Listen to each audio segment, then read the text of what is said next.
লন্ডনের canary wharf এখন আলোয় ঝলমল করছে। শুরু হয়েছে উইন্টার লাইটস ফেস্টিভ্যাল। এবার এই উৎসবের বয়স 10 বছর। পুরো এলাকা জুড়ে সাজানো হয়েছে 16টি দৃষ্টিনন্দন আলো ঝলমলে শিল্পকর্ম। এবারের উৎসবের মূল ভাবনা বা থিম হলো ড্রিমস্কেপ বা স্বপ্নপুরী। ক্যানারি ওয়ার্ফের বিভিন্ন কোণায় ছড়িয়ে আছে এই আলোর জাদু।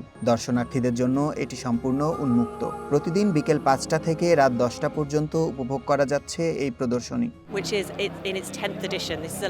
লন্ডনের ধূসর পরিবেশে রঙের জাদু ছড়ানোই আমার উদ্দেশ্য। আমি চেয়েছি এই আলো যেন মানুষের মনের আনন্দ বাড়ায়। এটি একটি সমবেত অভিজ্ঞতা। সবাই মিলে রঙের আনন্দ ভাগ করে নিচ্ছি।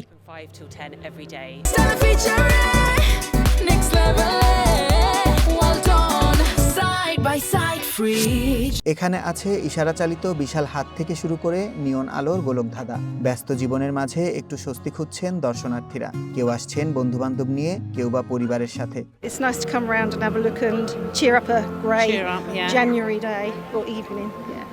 ব্যস্ত লন্ডনের কোলাহল থেকে এক মুহূর্তের ছুটি।